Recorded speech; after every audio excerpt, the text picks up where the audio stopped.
दिति के दो पुत्र हुए, कौन कौन?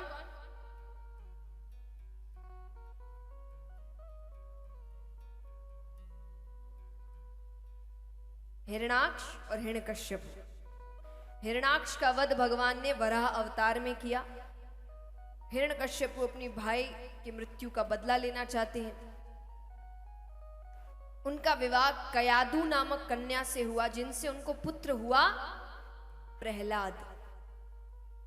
बचपन से प्रहलाद जी को सिखाया गया भगवान यानी तुम्हारे पिता, तो वो उनको यही लगता था, भगवान यानी मेरे पिता। अब यहां पर भगवान से युद्ध करना है तो उसके लिए शक्ति चाहिए, वरदान चाहिए। तो तप करने जाते हैं। तप करने पेड़ के नीचे बैठते हैं। पेड़ के ऊपर एक सूवा बैठा था। सूवा यानी तोता। उसने कहीं से सुन रखा था। तो जैसे ही राजा बैठते हैं कि उस तोते ने कहा नारायण नारायण नारायण। हिरण्यकश्यपु ने कहा आज का दिन ही खराब है। वो वापस आ गया तो पत्नी ने देखा। पत्नी कहे कि आप तो तपस्या करने गए थे। बोले गया तो था, पर पेड़ के ऊपर एक सूवा बैठा था, उसने कहा नारायण नारायण नारायण। पत्नी सोचे कि आज तक तो भगवान का नाम ऐसे लिया नहीं, हमेशा वो विष्णु वो शत्रु। अब उसे लग रहा है कि मैं 108 नाम कहलवा लूं आज इनके मुख से एक माला तो। अब वो क्या करे, वो हर थोड़ी देर में राजा के पास आए और आकर कहे अरे प्रभु आप तो तपस्या करने गए थे ना। अब वो कहे मैंने बताया ना कि मैं गया, पेड़ के ऊपर एक सूआ बैठा था, उसने कहा नारायण नारायण नारायण। करते करते रात तक उसने 105 नाम कहलवा लिए, बाकी बचे। अब उसको इतना डर लग रहा है कि इतनी बार वो कह चुका और इतना क्रोधित हो चुका। अंत में वो दूध का ग्लास रखती है, दूर दरवाजे के पास जाकर खड़ी होती है और कहती है कि बच्चों ने बड़ा परेशान करके रखा है, उनको संभालने के चक्कर में मेरा दिमाग आजकल काम नहीं करता, कुछ भी याद नहीं रहता। प्रभु अंतिम बार आप तो तपस्या करने गए थे ना। अब वो जोर से कहे मैंने कहा ना, मैं गया, पेड़ के ऊपर एक सूवा बैठा था, उसने कहा नारायण नारायण नारायण।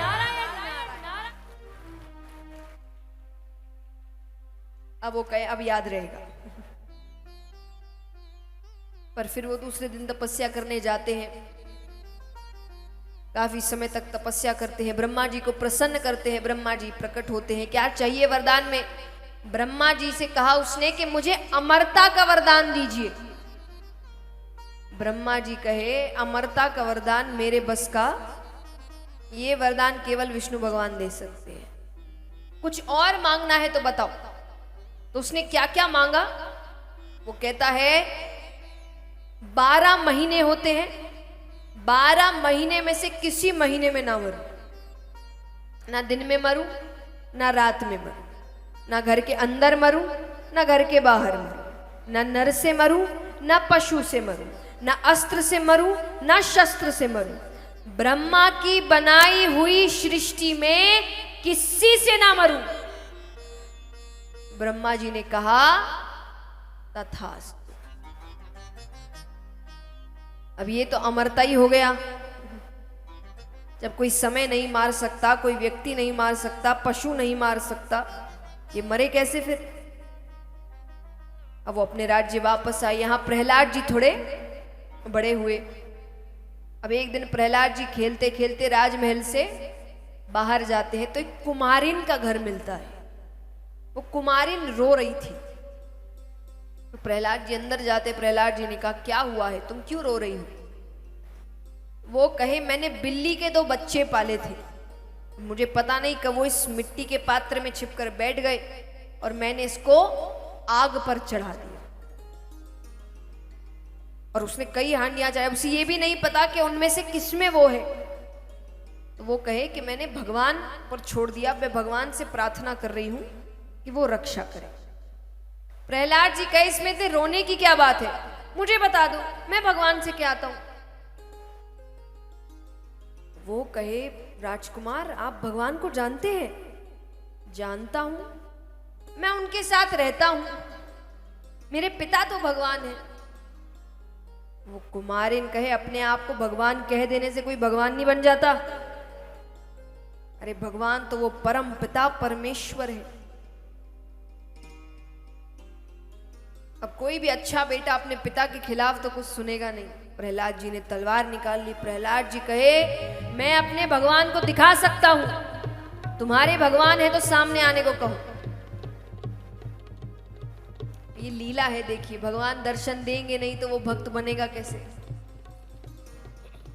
अब कुमारिन रोते हुए भगवान को पुकारती है और भगवान विराट रूप में दर्शन देने आते हैं। बोलिए लक्ष्मी नारायण भगवान की जय हो। यहाँ प्रहलाद जी के हाथ से तलवार छूट गई भगवान का इतना भव्य रूप देखकर। अब वो रूप देखने के बाद तो प्रहलाद जी के मुख में केवल एक ही नाम है। कौन सा नाम?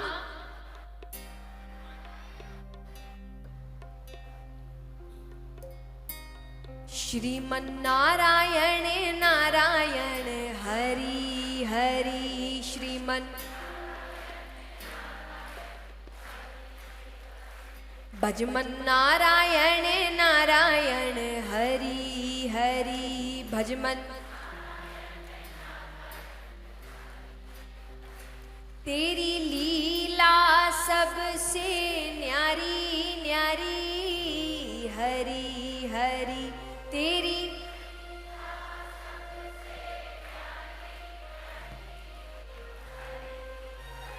तेरी महिमा प्रभु है प्यारी प्यारी हरि हरि। तेरी और ये तालियां जोरदार एक साथ। श्रीमन नारायण नारायण हरि हरि। श्रीमन नारायण नारायण हरि हरि। भजमन नारायण नारायण हरि हरि। भजमन नारायण नारायण हरि हरि। तेरी लीला सबसे न्यारी न्यारी हरि हरि। ओ तेरी लीला सबसे न्यारी न्यारी हरि हरि। तेरी महिमा प्रभु है प्यारी प्यारी हरि हरि। ओ तेरी महिमा प्रभु है प्यारी प्यारी हरि हरि। श्रीमन नारायण नारायण हरि हरि। श्रीमन नारायण नारायण हरि हरि। भजमन नारायण नारायण हरि हरि। भजमन नारायण नारायण हरि हरि। तेरी लीला सबसे न्यारी न्यारी हरि हरि। ओ तेरी लीला सबसे न्यारी न्यारी हरि हरि। तेरी महिमा प्रभु है प्यारी प्यारी हरि हरि। ओ तेरी महिमा प्रभु है प्यारी प्यारी और ये तालियां एक साथ। श्रीमन नारायण नारायण हरि हरि। श्रीमन नारायण नारायण हरि हरि। भजमन नारायण नारायण हरि हरि। भजमन नारायण नारायण हरि हरि। ओ श्रीमन नारायण नारायण हरि हरि। श्रीमन नारायण नारायण हरि हरि। श्रीमन नारायण नारायण हरि हरि। अब यहाँ पर राजमहल के अंदर जाते हैं, यही श्रीमन नारायण करते करते राजा तक आवाज पहुंचती है। राजा कहे कौन है जो मेरे राज्य में मेरे शत्रु का नाम ले रहा है? सेवकों ने कहा कि राजकुमार प्रहलाद है। प्रहलाद? उसे मेरे पास लेकर आओ। दूसरी तरफ दूसरे सेवकों से कहा कि गुरुकुल से गुरुजी को बुला कर लाओ।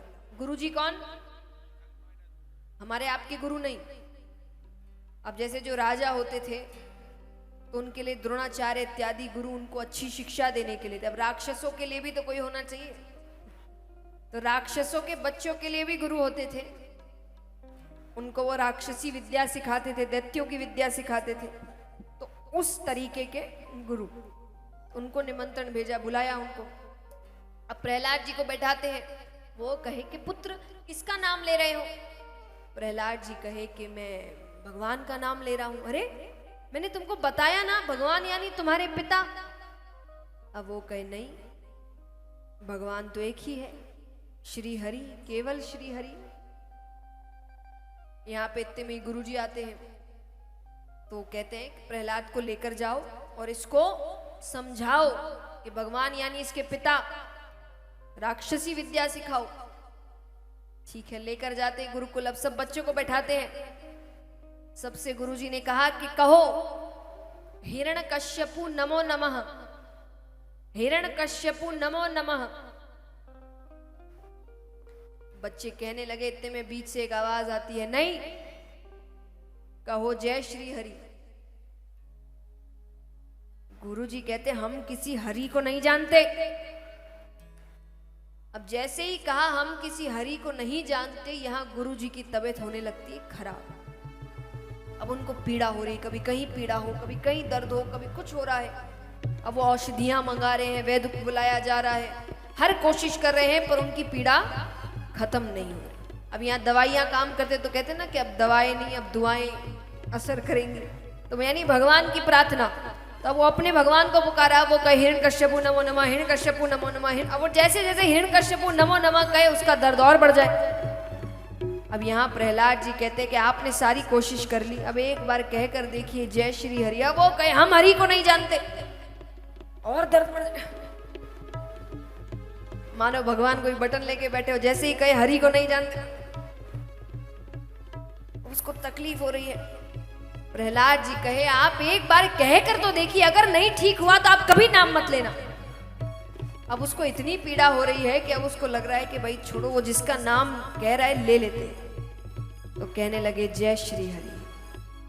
अब वो जैसे जैसे भगवान का नाम ले, उनकी तकलीफ कम होते रहे। वो कहे जय श्री हरि, जय श्री हरि, जय श्री हरि। बिल्कुल ठीक हो गया। अब वो इतना प्रसन्न हुआ कि अब वो प्रहलाद जी से कहे हमें और बताओ, हम और किसका नाम ले? तुम्हारे भगवान कैसे हैं, कैसे दिखते हैं, क्या करते हैं? अब सब नीचे बैठे, प्रहलाद जी ऊपर बैठे। जिसको शिक्षा देना चाहिए था वो शिक्षा ले रहा है।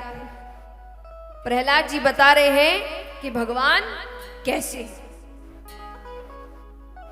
प्रहलाद जी कहते हैं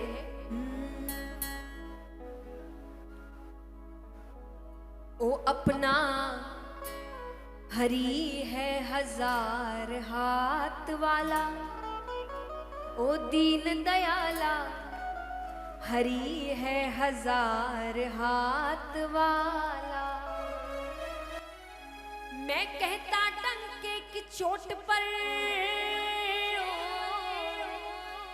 मैं कहता डंके की चोट पर ध्यान से सुनियो लाला, अपना हरि है हजार हाथ वाला, ओ दीन दयाला हरि है हजार हाथ वाला।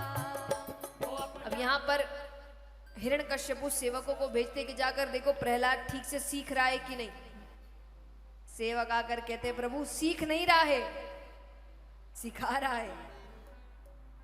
क्या मतलब? अरे बोले वहां भजन कीर्तन हो रहे हैं। राजा को इतना क्रोध आया, राजा ने कहा मुझे ऐसा बेटा ही नहीं चाहिए। ऊंचे पहाड़ से नीचे पानी में गिरा दो इसको। गिरा दिया, कुछ नहीं हुआ। जलाकर मारने की कोशिश की, कुछ नहीं हुआ। गरम गरम खौलते हुए तेल में डाला गया, कुछ नहीं हुआ। विष देकर मारने की कोशिश की, कुछ नहीं हुआ। क्यों नहीं हुआ? जाको राखे साइया मार सके ना कोई। जिसके सर पर उसका हाथ है उसका कोई कुछ नहीं बिगाड़ सकता। अब यहां पर बड़ी कोशिशें करी गई पर प्रहलाद जी को कुछ भी नहीं हुआ। अंत में राजा ने कहा कि अब मैं किसी और के भरोसे नहीं रहूंगा, मैं इसे अपने हाथों से मारूंगा। तो 20 सभा में लेकर आते और सब आए हैं, प्रजा से भी कई लोग आए हैं। क्यों? क्योंकि राजा अब दिखाने की कोशिश कर रहे हैं कि मेरे से अगर दुश्मनी ली तो अगर मैं अपने बेटे को मार सकता हूं तो सोचो मैं किस किस को मार सकता हूं। तो लेकर आते हैं। अब राजा प्रहलाद जी से कह रहे हैं कि आखिरी बार पूछ रहा हूं, बता दे भगवान कौन है। प्रहलाद जी कहते श्री हरि, केवल श्री हरि। राजा कहते तू नहीं, तेरी मृत्यु बोल रही है। तलवार निकालते हैं, मारने लगते हैं कि बीच में माता कयादू आ जाती है। अब तलवार उनको लग जाती है, उनकी मृत्यु हो जाती है। राजा कहे तेरे कारण तेरी माता की मृत्यु हो गई। जो सच में भगवान से प्रेम करते हैं ना, यानी भगवान के पूर्ण रूप से भक्त बन जाते हैं, उनको दुनिया अच्छी नहीं लगती। उस भक्ति में समय लगता है कि इस दुनिया से पूरा ही जुड़ाव कम हो जाए और पूरा जुड़ाव भगवान से हो जाए। पर जिस दिन हो गया उस दिन व्यक्ति पूरा भक्त बन जाता है। तो प्रहलाद जी को यह बात दुखी नहीं कर रही। अब वो कह रहे कि तेरी वजह से तेरी माता की मृत्यु होगी। प्रहलाद जी कहते मृत्यु नहीं हुई, वो श्री हरि की हो गई। मुझे भी यहां नहीं रहना पिताजी, मुझे भी वहीं जाना है, यहां कुछ नहीं रखा। अरे ये रोने की बात नहीं है, ये तो और भगवान को मनाने की बात है कि जो कृपा उन पर हुई वो मुझ पर भी हो। अब सोचिए वो कितना भयमुक्त हो चुका है कि राजा तलवार लेकर सामने खड़े हैं, पर प्रहलाद जी क्या कर रहे हैं? श्रीमन नारायण नारायण हरि हरि, श्रीमन नारायण नारायण हरि हरि, भजमन नारायण नारायण हरि हरि, भजमन नारायण नारायण हरि हरि। तेरी लीला सबसे न्यारी न्यारी हरि हरि, ओ तेरी लीला सबसे न्यारी न्यारी हरि हरि। राजा कहे बंद करो मेरे शत्रु का गुणगान। अरे हरि हरि हरि कहाँ है तेरा हरि? प्रहलाद जी कहते वो हर जगह है, वो मुझ में है, वो आप में है, वो जीव में है, निर्जीव में है। राजा कहे निर्जीव में है तेरा श्री हरि? बोले हाँ निर्जीव में भी है। अब वो आसपास देखने लगे, उसको एक खंबा दिखता है। वो कहे इस खंबे में है तेरा श्री हरि? प्रहलाद जी कहते इस खंबे में भी है। तो बोले मैं इस खंबे को ही तोड़ता, देखता हूं इसमें से तेरा हरि निकलता है क्या। अब वो गदा उठाता है, एक दो तीसरी बार मारते ही वो खंबा टूटता है और उसमें से भगवान का नरसिंह अवतार बाहर आता है। बोलिए नरसिंह भगवान की। अब दोनों के बीच युद्ध होता है, भयानक युद्ध होता है। अब भगवान जब वो अधमरी हालत में है, अब उसको मारना है, तो भगवान उसे अपनी जांघों पर लेटाते हैं। भगवान कहते हैं अब मैं तुझे मारने जा रहा हूं, लेकिन तेरे मन में कोई शंका ना रहे कि मैंने तो ब्रह्मा से वरदान मांगा था, तो तुझे बता दूं कि मैं तुझे ब्रह्मा के दिए हुए वरदान के दायरे में रहकर मार रहा हूं। भगवान कहते तूने कहा था 12 महीने में से किसी महीने में ना मरूं, तो ये 13वां महीना पुरुषोत्तम महीना है। तूने कहा ना घर के अंदर मरूं ना घर के बाहर मरूं, तो मैं दहलीज पर बैठकर तुझे मार रहा हूं। वो अंदर होता है ना बाहर होता है। जब उस पे कोई खड़ा रहता है तो लोग कहते हैं ना या तो अंदर रहकर बात करो या बाहर, क्योंकि वो दोनों ही नहीं माना जाता। तो भगवान कहते मैं दहलीज पर बैठकर तुझे मार रहा हूं। तूने कहा था ना दिन में मरूं ना रात में मरूं, तो मैं शाम के समय तुझे मार रहा हूं। तूने कहा ना नर से मरूं ना पशु से मरूं, देख मुझे ना मैं नर हूं ना मैं पशु। तूने कहा ना अस्त्र से मरूं ना शस्त्र से मरूं, तो मैं अपने हाथ के नाखूनों से तुझे मार रहा हूं। तूने कहा था ब्रह्मा की बनाई हुई सृष्टि में किसी से ना मरूं, तो मैं ब्रह्मा की बनाई हुई सृष्टि में नहीं आता। भगवान ने सबको बनाया है, वो थोड़ी किसी सृष्टि के अंदर आते, वो सबसे बाहर है। और भगवान अपने हाथ के नाखूनों से चीरते हुए उसे मारते हैं। अब भगवान अत्यंत क्रोध में है। देवी देवता सब आ गए हैं, पर भगवान का क्रोध शांत नहीं हो रहा। तब अंत में देवी देवताओं ने कहा कि जिसके लिए क्रोध आया है शांत भी वही करेगा। तो प्रहलाद जी को बुलाया जाता है और प्रहलाद जी जाते ही भगवान के चरणों को पकड़ते हैं। प्रहलाद जी को देखते ही भगवान शांत होते हैं, अपनी गोद में बैठाते हैं। और जैसे एक पशु प्रेम करता है, पशु अपना प्रेम कैसे जताता है? चाटते हुए।